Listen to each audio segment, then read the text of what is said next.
ರಾಜ್ಯದ ಸೆಸ್ ಏನಾದ್ರು ಕಡಿಮೆ ಮಾಡ್ತೀರಾ ಅಥವಾ ಪ್ರಸ್ತಾಪ ಏನಾದ್ರು ಇದಾವ ಅಂತ ಟ್ಯಾಕ್ಸ್ ಏನಾದ್ರು ನೀವು ಕಡಿಮೆ ಮಾಡ್ತೀರಾ ರಾಜ್ಯದಿಂದ ಅಂತ ಪೆಟ್ರೋಲ್ ಡೀಸೆಲ್ ಸರ್ ಅವ್ರು ಏರ್ಸೋದು ನಾವು ಕಡಿಮೆ ಮಾಡೋದು ಅವ್ರಿಗೆ ನೀವು ಏನು ಮಾತಾಡೋದೇ ಇಲ್ಲ. ಅವ್ರು ಏರ್ಸೋದು ನಾವು ಕಡಿಮೆ ಮಾಡ್ತೀವಿ ಅಂತ ಪ್ರಶ್ನೆ ಕೇಳ್ತಿರೋ ವಸ್ತು ಇಲ್ಲ ಸರ್. ಹೇಳ್ತಾ ಇದೀವಿ ಸರ್.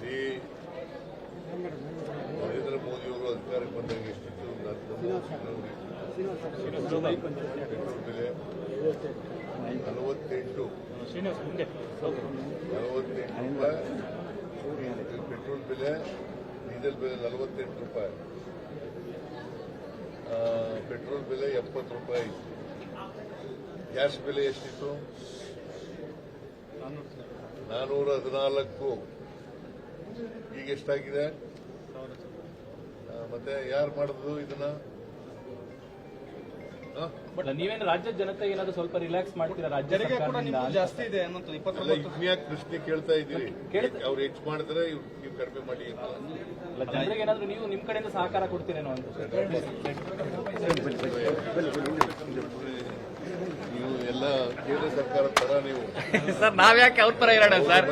ದಿನ ಪ್ರಶ್ನೆ ಕೇಳಿದ್ರೆ ಅರ್ಥ ಆಗುತ್ತೆ. ಅಲ್ಲ ಸರ್, ದಿನ ಅವ್ರ ವಿರುದ್ಧನೇ ಮಾಡ್ತಾರ ಸರ್. ರಾಜ್ಯದ ಸೆಸ್ ಏನಾದ್ರು ಕಡಿಮೆ ಮಾಡ್ತೀರಾ ಅಥವಾ ಪ್ರಸ್ತಾಪ ಏನಾದ್ರು ಇದಾವ ಅಂತ ಟ್ಯಾಕ್ಸ್ ಏನಾದ್ರು ನೀವು ಕಡಿಮೆ ಮಾಡ್ತೀರಾ ರಾಜ್ಯದಿಂದ ಅಂತ ಪೆಟ್ರೋಲ್ ಡೀಸೆಲ್ ಸರ್ ಅವ್ರು ಏರ್ಸೋದು ನಾವು ಕಡಿಮೆ ಮಾಡೋದು ಅವ್ರಿಗೆ ನೀವು ಏನು ಮಾತಾಡೋದೇ ಇಲ್ಲ. ಅವ್ರು ಏರ್ಸೋದು ನಾವು ಕಡಿಮೆ ಮಾಡ್ತೀವಿ ಅಂತ ಪ್ರಶ್ನೆ ಕೇಳ್ತಿರೋ ವಸ್ತು ಇಲ್ಲ ಸರ್. ಹೇಳ್ತಾ ಇದೀವಿ ಸರ್. ನರೇಂದ್ರ ಮೋದಿ ಅವರು ಅಧಿಕಾರಕ್ಕೆ ಬಂದಾಗ ಎಷ್ಟಿತ್ತು? ಪೆಟ್ರೋಲ್ ಬೆಲೆ 48 ರೂಪಾಯಿ, ಪೆಟ್ರೋಲ್ ಬೆಲೆ, ಡೀಸೆಲ್ ಬೆಲೆ 48 ರೂಪಾಯಿ,